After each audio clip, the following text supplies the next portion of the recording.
Olá, eu sou a Leca Rocha, atriz. Interpreto o seu caso virtual de relacionamento bizarro aqui. Bom, aos 58/59 anos de idade, eu parece que renasci, sabe? Esse tempo todo eu trabalhava sempre no mesmo horário, fixo, com aquelas roupas engomadinhas. Eu não vou deixar a minha profissão aqui, mas era na área da prefeitura, então assim, meio que não tinha como sair. Depois disso eu comecei a investir em outras coisas, onde eu tivesse um dinheiro no mês, com tudo que eu ganhava, através de lucros e tal, mas que eu não precisasse mais trabalhar. E o que me pegava era que desde pequena eu sempre quis viver da minha arte. Então eu pintava muito, eu fazia peças decorativas que assim, do nada, às vezes eu acordava 3, 4 horas da manhã, tinha a ideia, comprava o material, ia lá e fazia. E eu nunca vendi uma peça minha. E eu lembro que uma amiga disse que estava rolando um projeto, que eu poderia me inscrever com as minhas peças que eu já tinha, que era um tipo de exposição. E eu ganharia dinheiro, né, para expor. E eu nem tinha essa ideia de que o que eu fazia eram obras. E eu fiquei muito feliz porque eu me inscrevi por muita insistência dela e eu acabei sendo selecionada para colocar as obras para ficarem expostas gratuitamente para as pessoas irem ver. Nossa, eu me senti pela primeira vez assim artista, que era uma coisa que eu sempre fui, mas fazer como hobby dentro de casa. Tá, ok. Depois disso, eu comecei a ter a ideia, então, de que eu poderia viver da minha arte, sendo que eu já vivia, eu já tinha dinheiro, entendeu, para viver, eu não precisava mais trabalhar para isso. Mas essa coisa de, correr atrás do seu sustento, através do que você gostava, me encantava muito. E eu sempre estava viajando, eu gostava muito de ir com as minhas amigas pra Argentina, Uruguai, ir pra praia, qualquer tipo de praia. As minhas amigas, elas eram muito farofeiras e elas gostavam das praias mais simples mesmo, que era aquela multidão e aqueles milho vendendo na praia, aquela coisa toda, e areia na cabeça e areia não sei aonde. E aí a gente tinha marcado, então, eu lembro que era outubro, de ir pra Praia Grande, que era uma coisa que a gente não fazia há muito tempo. A gente ia mais umas praias mais privadas, né? Que você desce assim da casa, já tá na areia, e aí só os moradores que acabam aproveitando aquele lugar. E aí eu lembro que nessa praia começou do nada. A gente tava lá e aí começou, né? I wanna love you. Aquelas músicas da Jamaica. Junto com a música já vem cheiro de brasa verde, se é que vocês me entendem do que eu tô falando. Junto com o cheiro de brasa verde vem o dono do cheiro da brasa, que sabe fazer o bolotinho, né? Do jeito certinho que tem que fazer. Que sempre vem com aquelas placas cheias de coisa pra vender, né? Dos brincos, colar. Que eu não sei como é que esses caras sobrevivem. Ele falava um linguajar estranho e eu não sei porque o apelido dele na praia era o Jamaicano. Ele era conhecido por todo mundo ali. O Jamaicano era um homem daqueles que você se encantava no primeiro olhar, de tanto gomo que ele tinha, músculo e de tanto que ele sabia falar e se comunicar. Se deixasse, eu tinha conversado com o Jamaicano por mais de 2 horas, mesmo sem entender muita coisa que ele falava enrolado, porque ele dizia que ainda estava aprendendo português e que mesmo assim já tinha uma casa, já tinha estabilidade através da sua arte. Fez isso que me fez conversar com o jamaicano. Mas na verdade o jamaicano, ele era angolano e ele falava que preferia ser chamado de jamaicano porque entendia que quando ele falava que era da Angola, alguma coisa assim, as pessoas às vezes fechavam a cara ou tinham algum tipo de preconceito. Então, como ele tinha toda essa coisa de vibe de Bob Marley, as pessoas assimilaram que era jamaicano, e ele viu que isso trazia uma imagem legal das pessoas já chegarem sorrindo. E aí, jamaicano, e não sei o quê. E que as pessoas às vezes davam mais dinheiro pela arte dele. Eu lembro que nesse dia, jamaicano me pediu 3 grampos. E com 3 grampos, ele fez uma flor de arame de grampos. Me entregou. Eu fiquei tão encantada. E o jamaicano então disse que ia naquela praia, naquele dia, naquele horário. No meio das conversas, ele me dava sinais de onde ele estaria, do que ele estaria fazendo. Parecia que ele queria me encontrar de novo. Meu olho brilhava tanto que não tinha como eu disfarçar que eu fiquei caidinha pelo jamaicano. As minhas amigas já começaram então a falar que teriam mais encontros, que como é que era e tal, e caçoando da minha cara, que eu ia ficar doidona com a brisa do verdinho. E eu entrei na brincadeira. Mas registrei muito bem os horários que o jamaicano ia lá na praia e fiz com que as minhas amigas fossem nesses mesmos dias e horários, até, né, depois de muita troca, ele me dá então o WhatsApp dele. Eu acho que foi no 4º ou 5º dia de praia. Disse que a gente poderia conversar. Bom, a primeira coisa que eu fiz quando eu cheguei na casa de praia das minhas amigas foi então mandar mensagem pro jamaicano. Coisa estranha é que as mensagens não iam. E não aparecia fotos de ninguém. E nem ninguém para aparecer e falar, olha, engano. Não. Então, eu meio que perdi, assim, o jamaicano por mais ou menos uma semana com isso. E aí, quando eu encontrei ele na praia, nossa, parecia que eu tinha perdido uma joia rara por todos esses dias. E já estava na hora de voltar, né, para casa. E aí as minhas amigas começaram a olhar uma para outra assim e falar, ela vai ficar. Até porque ele tinha falado que assim que ele me passou o número, ele deu 2 passos indo embora e na 3ª quadra ele tinha sido assaltado. Tinha ficado sem o celular e no momento ele não tinha condição de comprar. Ele tinha até um dinheiro guardado, mas ele preferia deixar esse dinheiro guardado para caso ele ficasse doente ou alguma urgência e não para comprar o celular. Então que a gente não poderia mais se comunicar. Nesse dia, eu convidei, então, ele para ir na minha casa, tinha as minhas amigas, não teria como acontecer nada, isso na casa da praia, tá?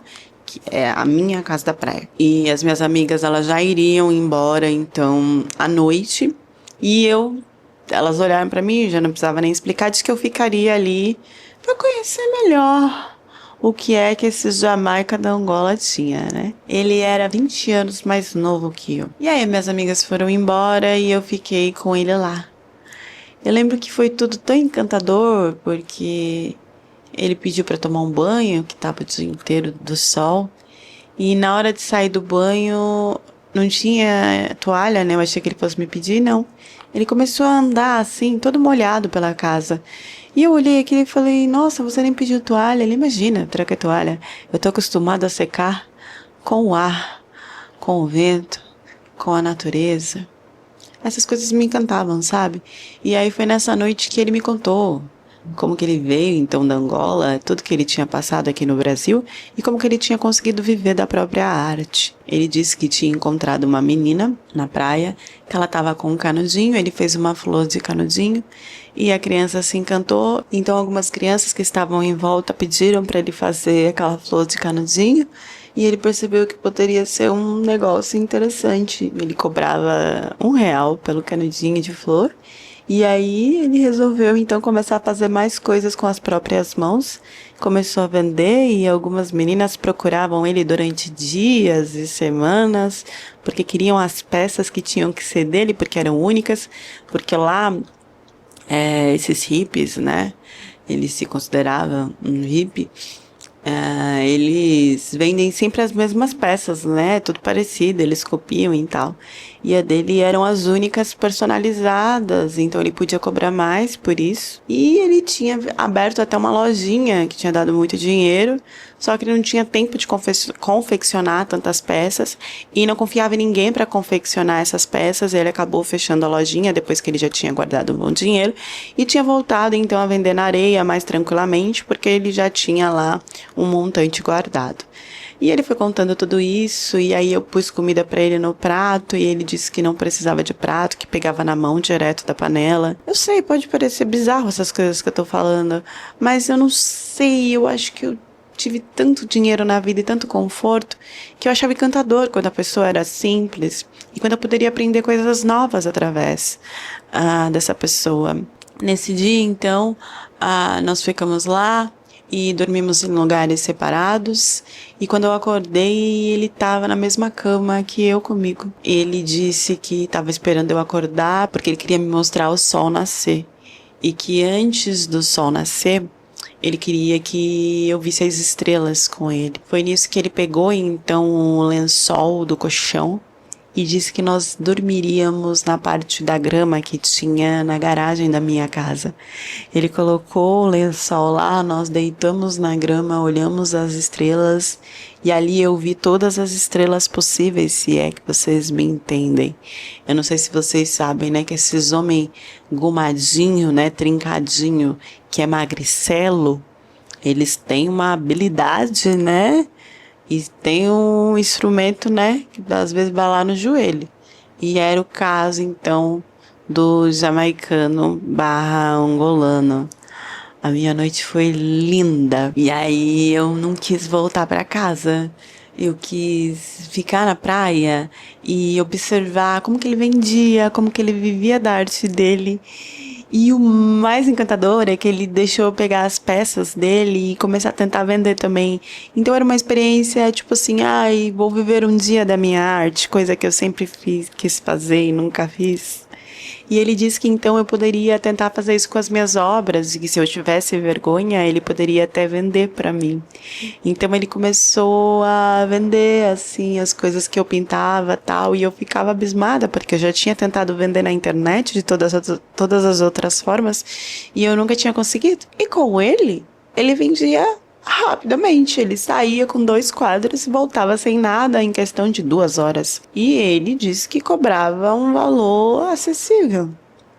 Agora vem aqui um spoiler, né? Mal sabia eu que ele estava vendendo isso por um valor muito maior e para conseguir substâncias, né? E ele não me falava o valor certo que ele vendia, mas então voltamos ao encantamento que eu tava, que eu não tinha pensado em nada disso.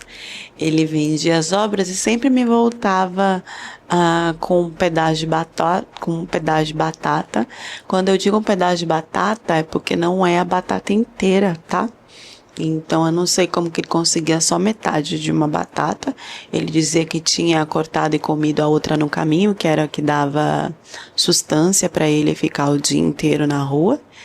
E aí trazia também uma aguinha de coco no começo e depois ele trazia só o coco, porque a água ele bebia. Mas aí ele quebrava o coco lá na cabeça, na mão, com a faca, pra eu comer o coco de dentro, porque ele dizia que eu precisava ser uma pessoa saudável, já que eu era a natureza da vida dele e que a natureza tem que ser muito bem cuidada.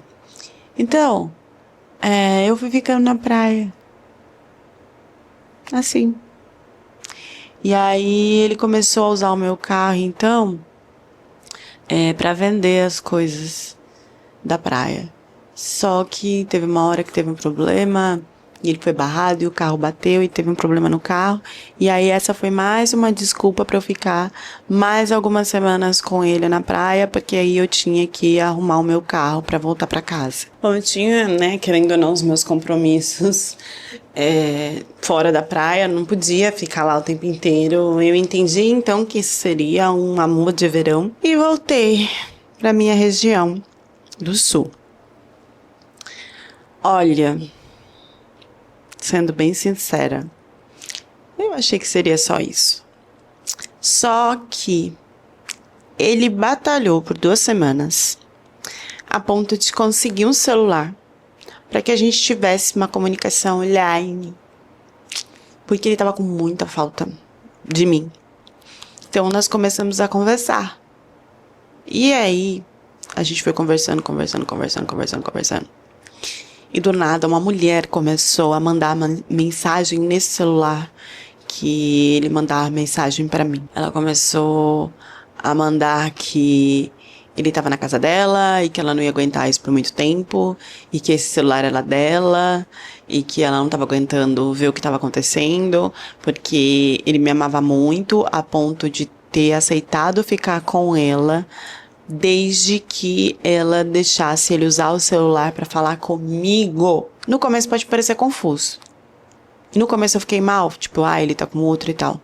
Mas quando a mulher começou a me explicar tudo, eu pensei, poxa, esse homem gosta tanto de mim, a ponto de ficar com outra mulher, só pra ter o celular pra conversar comigo. Será que então ele deve estar com algum problema financeiro e, tipo, não me falou, porque senão ele teria feito o esforço de pegar o dinheiro dele e comprar o celular. Eu sei que essa mulher falou, olha, eu não quero que você entenda como algo errado. Eu realmente estou forçando porque eu tenho desejos por ele, mas esse homem fala em você 24 horas por dia. Ele tá aqui trabalhando e juntando dinheiro pra ir até você. E enquanto ele não consegue isso, como ele tá sofrendo muito, ele aceitou isso em troca de usar o celular só pra falar com você. Eu fui ficando com uma dó, assim. E aí ela pediu que eu não falasse nada pra ele, porque ele ia ficar muito bravo e que ela só tava tentando ajudar. Eu achei a história um pouco confusa, né? Mas o que eu fiz? Eu fingi que nada estava acontecendo e fiz o teste, então, de pedir pra ele se ele vinha pra região, eu vou deixar aqui sul, sudeste, porque eu não quero me identificar muito, mas era onde eu morava, se ele vinha, então, tentar viver da arte na cidade, pra ficar mais perto de mim. Eu achei que era uma loucura, que ele não iria aceitar, mas se ele tava fazendo isso, que a mulher falou, só pra conversar comigo, então ele iria aceitar, porque ele realmente estaria motivado a ficar perto de mim. E aí, ele vibrou muito, e ele aceitou. E falou que só aceitaria se, na primeira semana, ele já conseguisse me devolver o dinheiro dessa passagem, sem a gente se encontrar antes, porque ele iria ficar com vergonha de eu pagar alguma coisa pra ele. E aí eu vi que ele era realmente um homem de princípios e fui lá e comprei a passagem. Não contei pra vocês qual era o teor das conversas que a gente tinha online, mas ele dizia, fala muito sobre a natureza, sobre o amor livre, sobre o livre-arbítrio, sobre as pessoas que tinham muito dinheiro e não ajudavam outras, sendo que morreriam com esse dinheiro e não teriam dinheiro pra nada.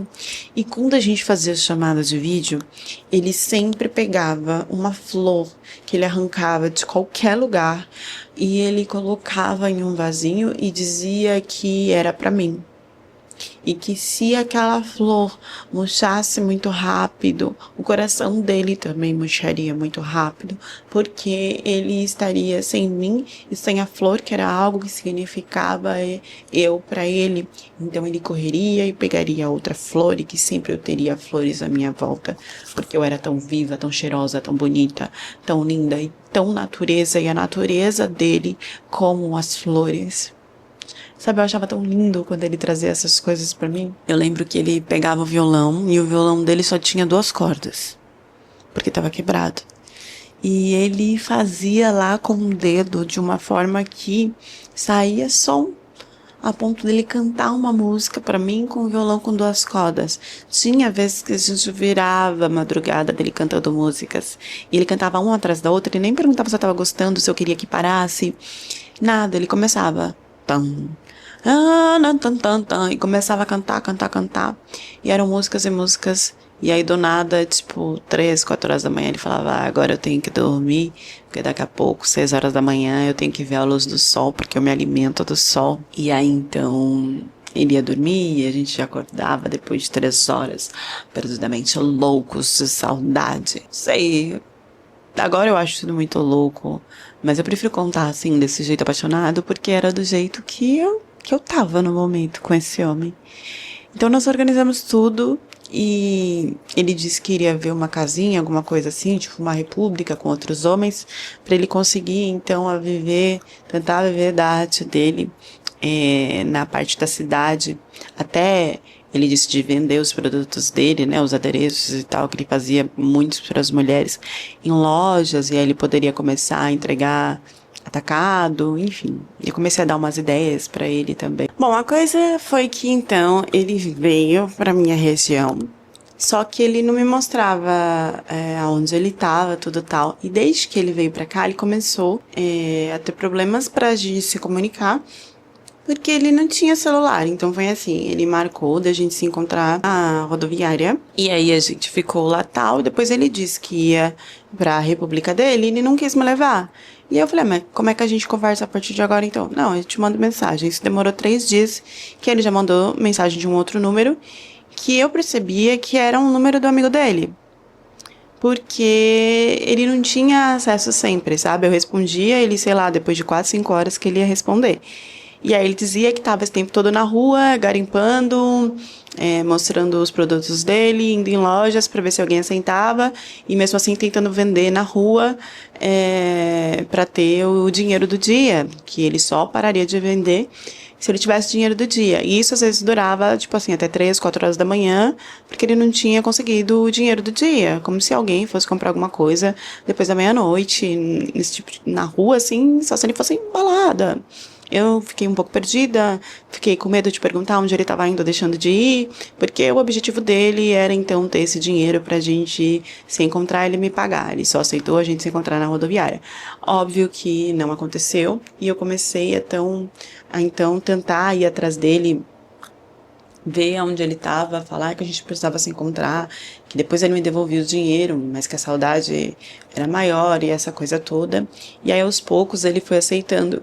Ele disse que me via nos intervalos em que ele ficava vendendo essas coisas, e eu via que às vezes ele ia me mandar mensagem e sempre tinha alguma voz falando atrás, era sempre uma voz masculina, mas eram vozes diferentes, o que dava a entender que ou ele estava morando com muitas pessoas, ou então ele estava pedindo cada hora o celular de um, porque também, quando eu vi, já tinha 4, 5 números que ele me mandava mensagem, às vezes eu mandava mensagem em um número e ele respondia por outro número.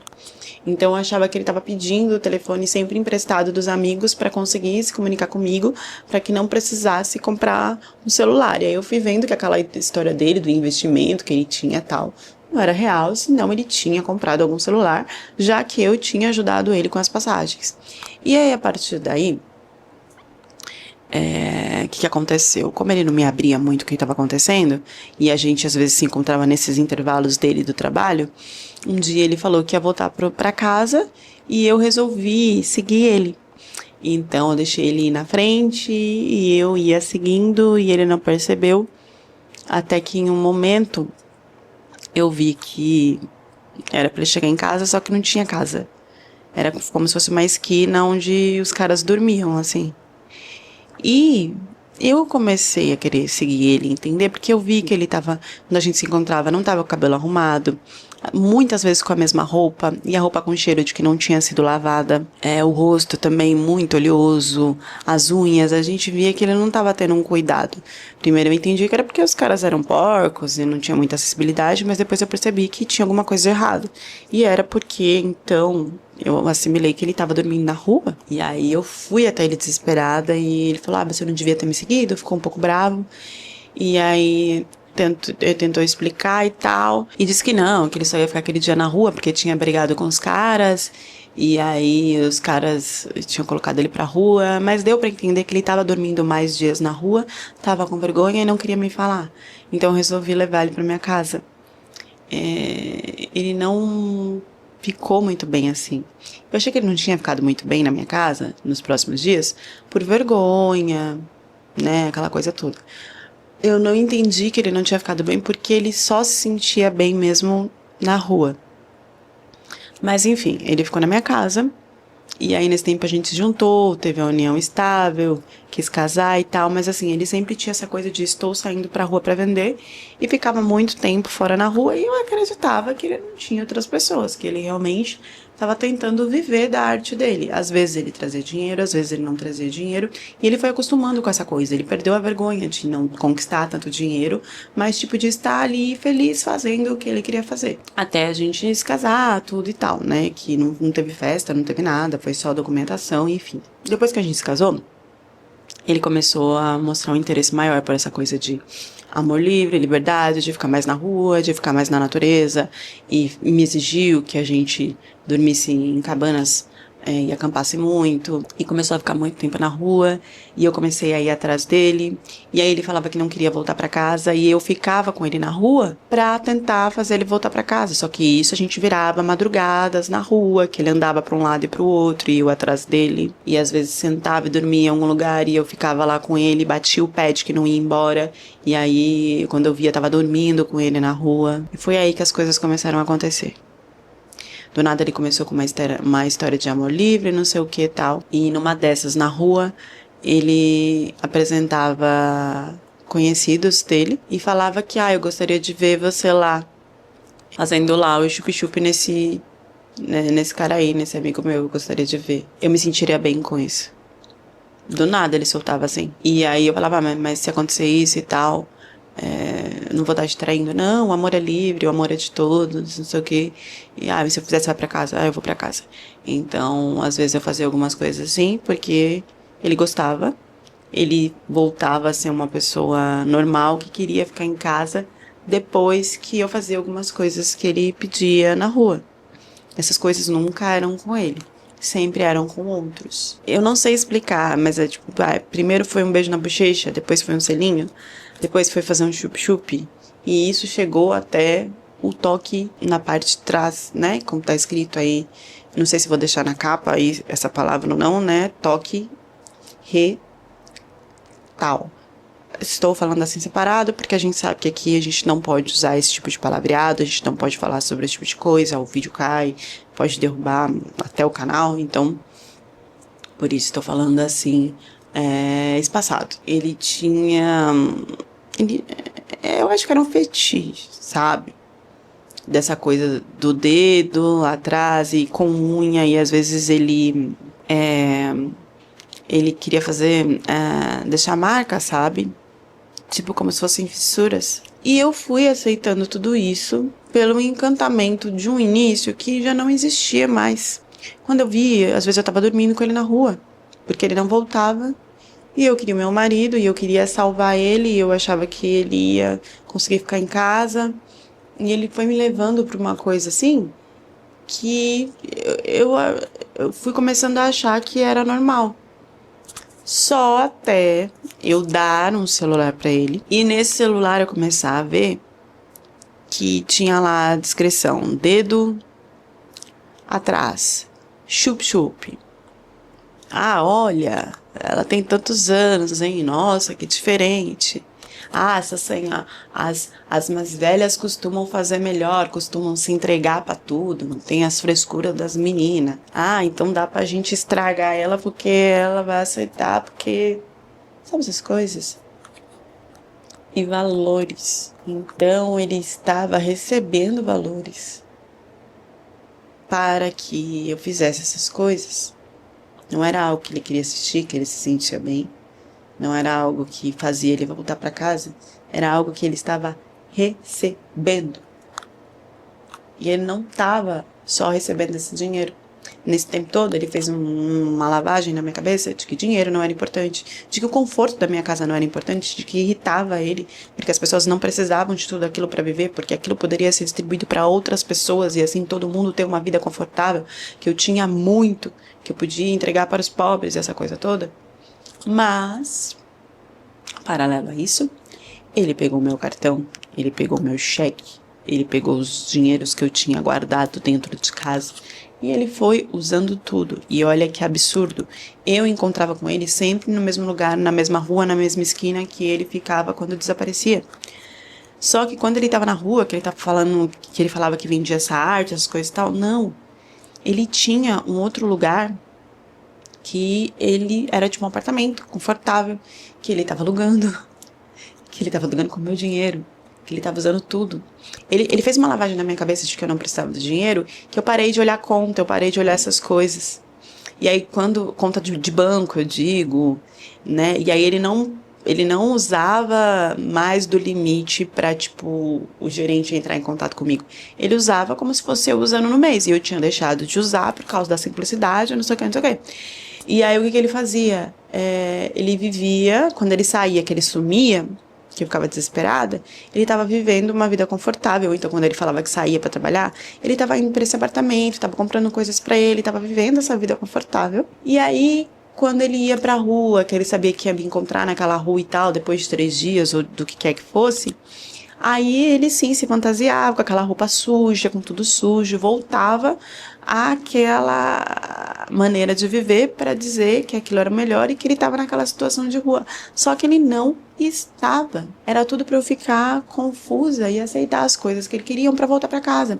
Então, assim, o que ele fazia? Ele sumia 4, 5 dias, eu ficava desesperada. No primeiro dia que ele sumiu, que eu achei ele na rua, ok, sim, um dia eu encontrar ele na rua. Mas é no segundo dia que ele sumiu, que ele ficou 2, 3 dias, não mais um dia sumido, eu ia lá na rua, ele não tava, eu ficava desesperada. Ele só aparecia no quarto dia.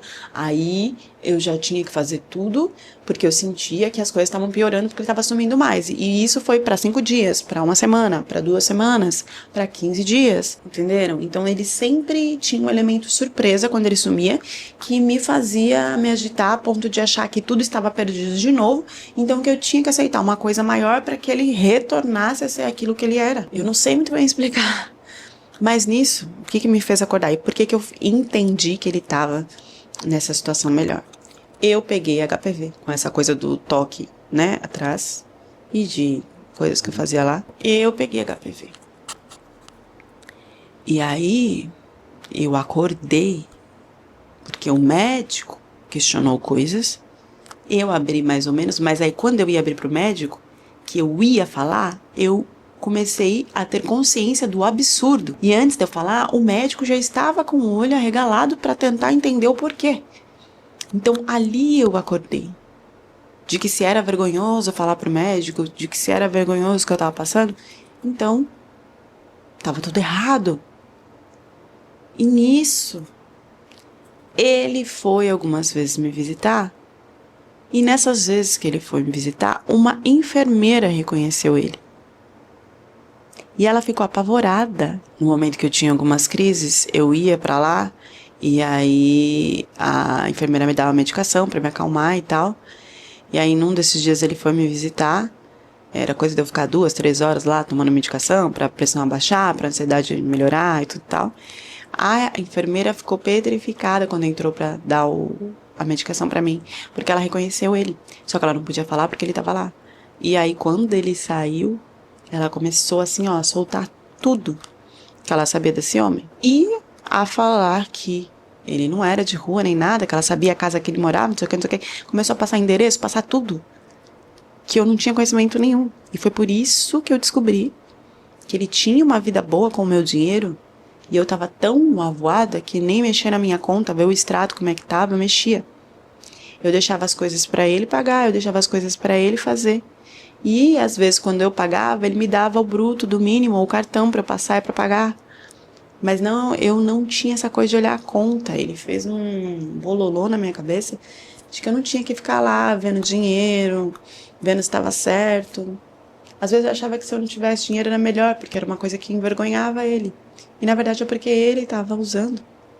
E eu não sabia. Tava usando como se fosse eu. Então, quando a enfermeira falou tudo isso, que eu fui buscar pra ver se era verdade, e aí eu fui na portaria, perguntei o nome, era realmente o nome dele, a pessoa que morava lá.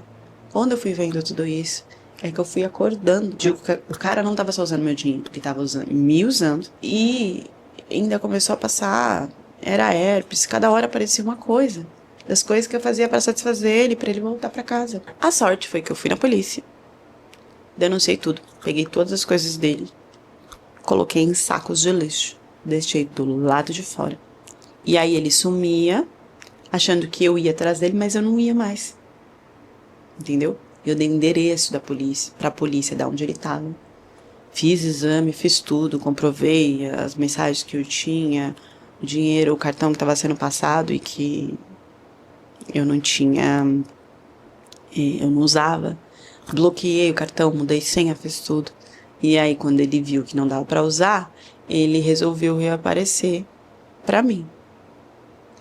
Só que a polícia não encontrou ele na rua que eu falei que ele tava, porque acho que ele ficou muito tempo sem ir, porque cada vez ele ficava mais pra que eu pudesse ficar mais apavorada, né? E aí, nesse tempo, ele viu que o cartão bloqueou, então ele veio até a minha casa. Só que aí eu não deixei ele entrar. E tava tudo dele no saco de lixo. Esse homem ainda fez um show na frente de casa que os vizinhos começaram a gravar. Todo mundo chamou a polícia. E aí, ele foi preso. Até hoje, não sei explicar pra vocês como é que eu aceitei tudo isso. Mas foi muito importante eu ter ido no médico e ter acordado dessa ilusão, que essa bolha que ele me colocou e que eu não sei explicar pra vocês até hoje. Como que eu fiquei tão inconsciente de entender que tudo aquilo era errado. Mas o importante é que eu consegui recuperar minha consciência, consegui recuperar meu dinheiro. Infelizmente, as doenças, elas são tratadas, algumas permanentes, mas só de acordar disso já foi suficiente. E aí, hoje, né, eu pensando, por que eu acordei? Porque eu resolvi falar com uma pessoa sobre, que era um médico. Pra vocês terem ideia, não tinha mais amiga, não tinha mais ninguém. As amigas da praia, tudo tal, foi tudo afastado. Assim, se eu ficar aqui, eu acho que dá 3 horas eu contando detalhes de como ele me afastou de tudo e como ele me fez acreditar que o dinheiro não era importante. Mas graças a Deus, pela dor, pelos sintomas horríveis, comecei a conversar com o médico e acordei sobre o terror que eu estava vivendo. Incrível, né, essa história. Ela tem todos os sinais possíveis, ela não acredita. E a única coisa que barra ela é o próprio corpo, né? Então, quando os sinais físicos vêm, a consciência dela retorna.